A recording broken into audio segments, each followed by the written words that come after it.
Wagwan YouTube, it's me, Korean M3 man. Nah, but basically, I decided to upgrade the stereo system in the Elantra N. The Elantra N stereo comes with a Bose system. I'm not really a fan of Bose, but I don't want to bash any brand. But Bose, I've had cars with Bose stereos that were decent, and then I've had cars with Bose stereos that were awful. The Elantra N falls somewhere in between with its Bose stereo. It's not a bad stereo in the Elantra N, but I definitely wouldn't say it's a good stereo. There's not enough bass. And when I first got the car, I thought the stereo was fine. It wasn't as nice as my 2021 Elantra N Bose stereo that I traded in for the Elantra. But I thought the stereo in the Elantra N, the Bose stereo, was good enough. After a while, it just wasn't good enough. I'm turning it up, and it's already all the way up. And there wasn't enough bass. The sound, even though there's highs and there's bass and there's mids, I can't explain it. It just didn't sound dynamic. And none of the instruments, nothing sounded separated. So with that said, I decided to upgrade the stereo. I usually upgrade stereos in my cars, but I'm getting older now and I haven't done it since my last car that I did it was a 2008 Lancer Evolution 10 MR. I got rid of that in 2015 for an Audi S3. And the Audi S3 had a Bang & Olufsen stereo that was great. And from that time, I've never upgraded the stereos in my cars. And since the S3, I've owned a BMW X3 M40i.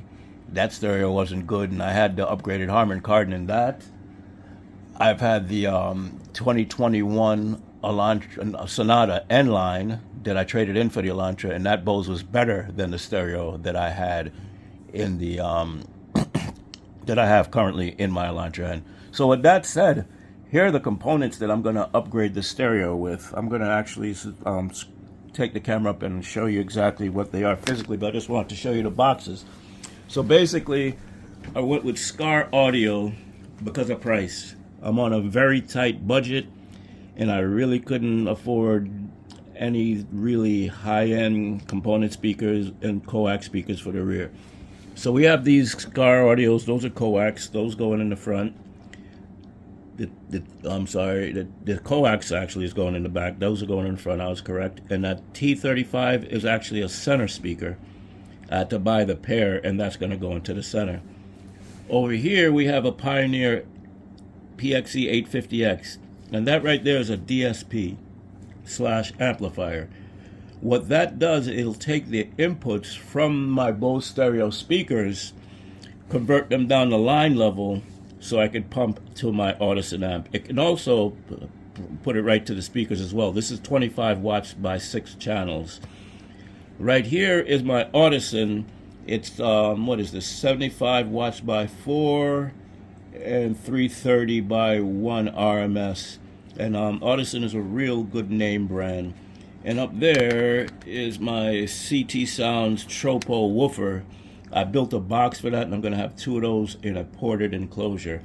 So I'm going to pause this, and I'm going to go over to where I actually have the components, and I'm going to do a brief explanation of how I'm going to hook it up and things of that nature. So hang tight. So here I am back again. I'm holding the camera in my hand. So that's the Tropo subwoofer. That's the box that I built. The reason why this woofer is out, I'll be honest with you, I blew it. What happened was, you have to be careful when your line levels are okay. I have it hooked up to this power amps right there, and somehow one of the amp volumes was a lot higher than I thought, and as soon as I plugged it in, one of them blew out.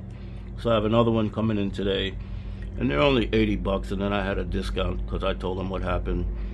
So this right here is the box, and don't make fun of my radiator. This is my playroom, and I live in an old house. I'm not rich, sorry. But this right here, like I said before, I was on a budget, but the thing that I definitely wanted to have quality was the amplifier and this DSP. And what this DSP does is I'm still gonna have my center channel speaker, because what I'm gonna do is 4 channels, front, rear, and sub is gonna pipe out to here, and then they're gonna go to the speakers. Right here is gonna just have 1 speaker output, and that's gonna go to the center, and that's 25 watts. I tried it, it'll work, and the rest will just go to the RCAs. Those are my crossovers. So what I'm gonna do, I'm gonna get these speakers mounted. Oh, let's go up here, sorry. These are actually the Scar audio speakers. That's the coax with the tweeter. Right here is the center speaker. And it comes with a little cool DSP. I actually have it hooked up working right here to a 650 watt PC power supply. It's enough to power this, but I wouldn't try to hook that up to it because the current draw will be way too much on that amp. Yeah, I'm gonna go out in the garage. I'm gonna show you what I did as far as what I'm going to do actually, as far as mounting those, because they don't have any mounting brackets yet for the car, but I'll show you what I'm gonna do. Same thing I did with the Evo, and it's highly recommended if you ask me. It's actually the best way to do it. And I had a little difficulty with the door panels, a little different than what I saw on YouTube, and I'll explain what I had to, go through. It wasn't that bad, but I'm gonna go out in the garage and see you there. Sorry about that, YouTube. I still haven't made it outside yet. It's like 85, 90 degrees outside, and to be sweating it out in my garage might be a bit much, but I have to do it before Thursday. Well, I don't have to, but Thursday I'm getting the power cable routed through my firewall, and I want to have all the speakers in before then. But while I'm here, I'm just doing a few sound checks and stuff like that. And what I'm starting to notice is this Alpine, it really belts it out, man. I have some non-copyright music here. Now granted, the bass I have hooked up to a 700, actually a 1500 watt house amp. But let me turn down the bass a little bit.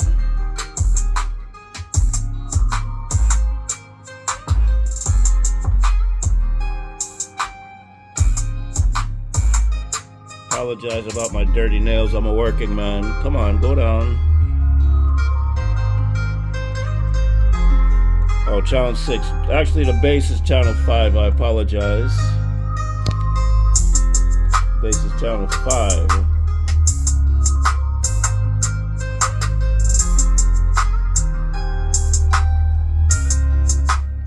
Alright, the bass is off now. Sorry about that. But what I want to do is show you how loud this is.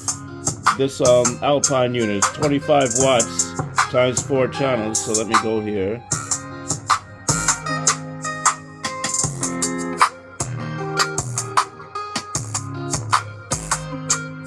I don't know if you can really hear it, but that's half of the speakers that I'm gonna put.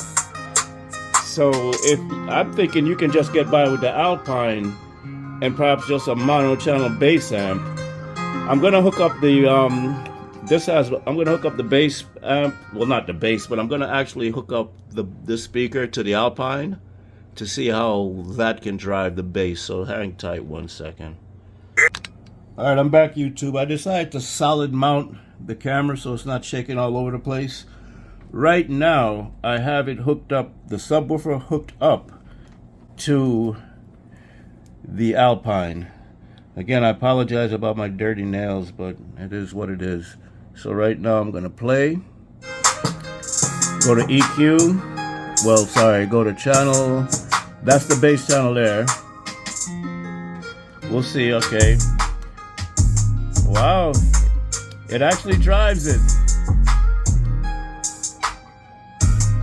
So that right there, what you're hearing is the Alpine driving everything. I don't think it can really like max it out because those are some pretty heavy duty woofers. Those are CT Tropos. They are rated at 400 watts, but you could get by with just that Alpine by itself. Let me turn it down a little bit.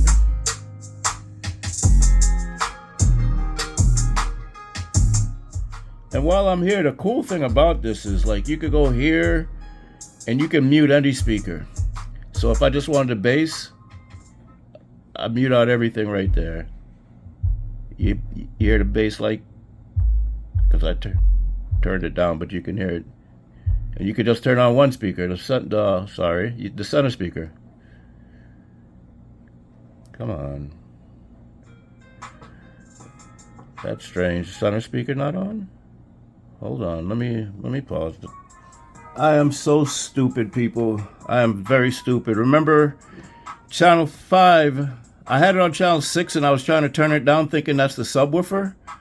But channel 5 is a subwoofer. So the mid-range was just turned down from me turning down the center speaker. So the center speaker over here, that's what I'm going to turn on now, right here. It was there the whole time. I haven't even tried it, but I know that's what it was.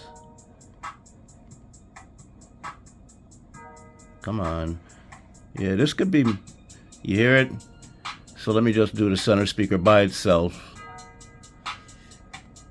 So now the center speaker's on. So let me turn on. So the first test was everything. So that's just the center speaker. Mute the center speaker. Now this is the door speaker, the coax.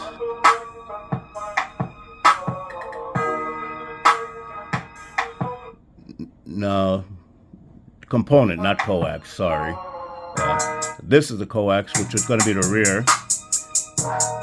You see, I'm going to have to balance everything out and EQ everything out because the rears sound much louder than the fronts. Even though they're scarf speakers, I guess the sensitivity is a little different. But even with this, you could go to like the EQ. Right now, channel 3 is nothing connected. Channel 2, I have everything flat for now. But that's channel 5. That's the bass where you could actually see it cuts off at 100 hertz. Channel 6, which is the mid-range, it only goes to 10K hertz. And you can adjust everything here. You have a full 31 band EQ here. You can save settings.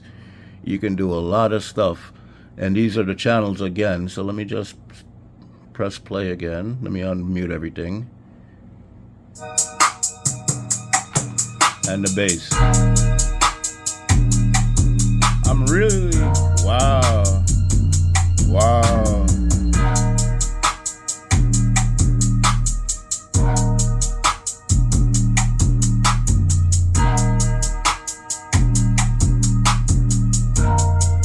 Again, that's playing just the Alpine.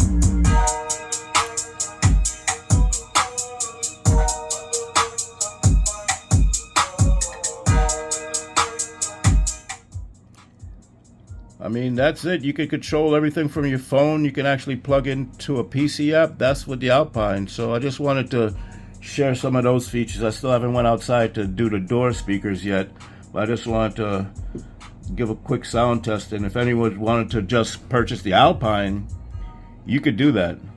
Alrighty.